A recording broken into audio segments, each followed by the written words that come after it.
Howdy, my name is Grace Snow, and I am a Korean American, and I'm a Christian, and I'm a student at Texas A&M University, class of 2028, and I'll be answering some questions about my experience with grief and compare them with my friends' experiences with grief and how they think about grief. So first of all, whenever I'm grieving, I look normal and I feel empty inside. And um, I try not to become intensely emotional because, at least for the past 10 years of my life, I don't think I ever had a time when I properly rested because I was just busy all the time with homework and SAT, college applications, and just everything, and work. So I don't really have that time to properly grieve. So I don't necessarily put more work on myself while grieving, but I don't do less because of my grief, because I feel like it's not validated by everyone else, and I didn't want my grief to impact other people and the amount of work that they have to do. So I just don't I try not to think about it and just go on with my day, but there is a limit to that. And um, my personal pitfalls include just trying to ignore it but not being able to ignore. So for example, I feel like grief just comes at random times, and I usually just try not to think about it, and it's in the back of my head, but it never really fades away. And whenever I see something that reminds me of that person, like on a random Tuesday at 2 p.m., I would suddenly, in the middle of the street, start to cry. Or whenever I'm in worship and I'm just all happy, and then suddenly I hear a verse, and then that reminds me of them, and then I just start sobbing. And it doesn't seem normal to other people, but it's real to me.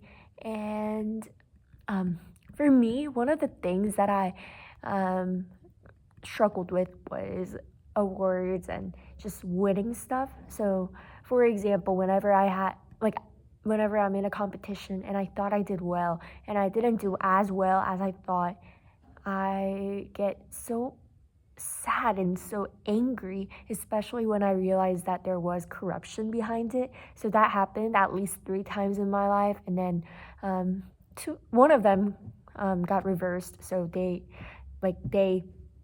did admit that they were in the wrong.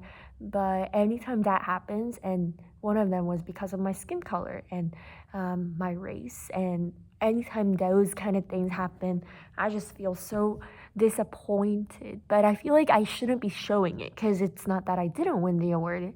So in those cases, I feel like my grief is just disenfranchised, and I would say that's when I feel like my dog died, Alvin Chang, when my dog died and he didn't understand why it felt like a human had died. For me, anytime that happens now as an adult, I see my my child, little Grace, just hurting, and then that's what brings me grief. And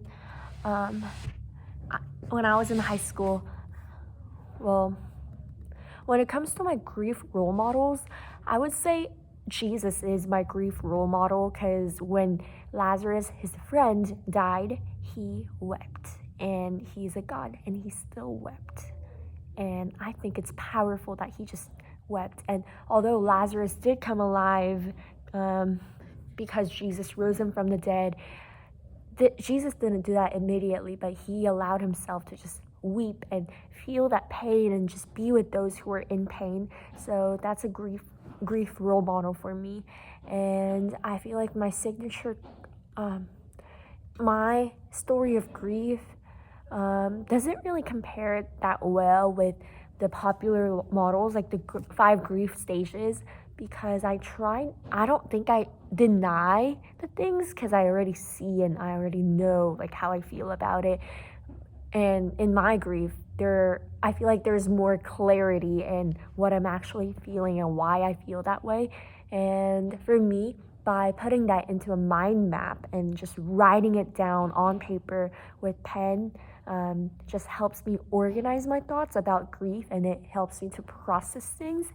And that reminds me of the course Olivia Gordon, The Truth About the 5 Stages of Grief, and how it's not really like 1, 2, 3, 4, 5 steps, but it's more intertangled. And I think that's very accurate for my case as well, because grief is not there 24/7, like active in my head, but it's passive in my head.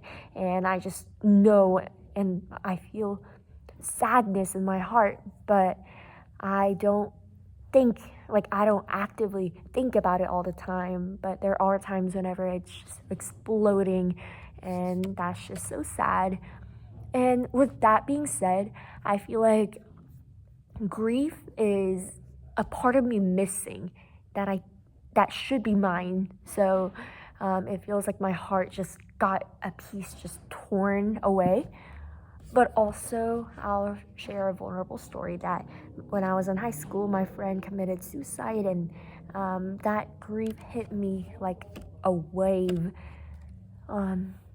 But with that case, I didn't really feel empty, but it felt like my heart became heavier and not hollow, because I felt like there was now guilt and grief pressing on my heart and not just emptying it out. So whenever I carry my grief with me, I feel like there's a grief, that like Nora McNerney TED Talk, we don't move on from grief, we move forward with it. When I had to just deal with that, and then I just had three exams on that week, and then my friend just died, but the exams are not going to wait for me. So I just have to continue studying and forgetting about it, although that was not possible. And not only that, but life just went on and on and on, and I couldn't do anything about it. So I tried to adapt to that new situation, but as I carried my grief with me, it felt like the grief is a part of me now, and it's just on my heart all the time, whether I recognize it or not. And whenever I do recognize it, I just feel sad, but also life just goes on and on and on. And in the same way, I have not unfollowed my friend who died on Instagram or on Snapchat, and I still have her number, because I don't feel like deleting that, because deleting that makes me feel like I'm cutting that connection that's holding us together, even though she was also a Christian. And I just didn't want to just pretend like it didn't exist, and I just wanted to acknowledge that like we are friends, and now she doesn't exist, but that doesn't mean I should unfollow her, because the fact that she existed and that she had a life is so real, and it matters. So that's one of the reasons why I don't unfollow my friend who died. And then what I gained from having a miscarriage, about how so often the world doesn't accept those types of grief. Okay, friends, yes, but then when it comes to winning a competition or just those smaller things, it has less impact and it's less of a reason to not live on and on with life. And I feel like it's been misunderstood sometimes, because when my other friend died because of suicide, I didn't think I had the right to grieve, because she had other friends who were closer to them than I was to them, and I feel like I was to her. So if I am grieving and crying all the time, my friends who are closer to her would feel like I'm being fake, because I didn't even know her that well. And with the topic of suicide in general, I feel like as a Christian, we know that suicide is, well, not even as a Christian, but like we know that suicide is not good. But I feel guilty because of that suicide, and it just shows up at a random time, and it reminded me of the TED Talk, my son was a Columbine shooter. This is my story about how that mother, she felt like she shouldn't be grieving because her son did a bad thing and terrible thing. And in the same way, not in the same level, but to a certain extent, I felt like I shouldn't be feeling that grief for her, although I was just hurting so bad and I was just trying to hide it. And with my religion, for example, grieving properly, I feel like Jesus was just grieving properly.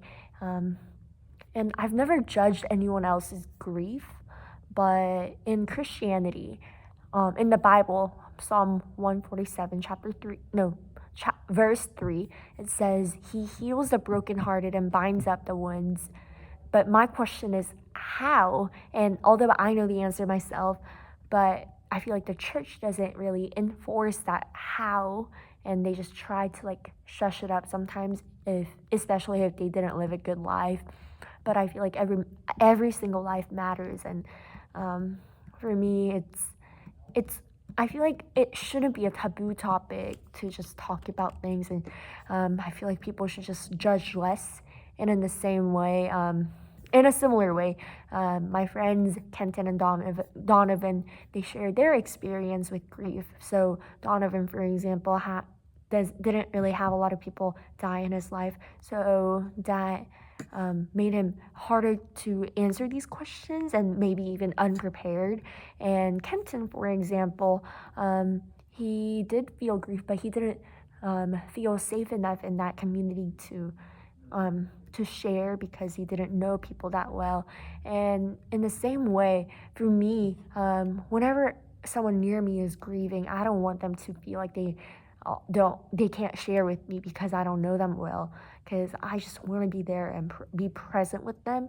So I thought it's just different the ways we are thinking, and also that made me think that I want to be the person that people can rely on and trust and just lie their shoulders on whenever they are grieving. And I want people to know that they don't have to hide it from me because I am not going to judge them. So that was it. And I'll say it's hard to find the grief role model because there isn't one way to do it, and we are just so living in a broken world, and not everyone is emotionally intelligent as well.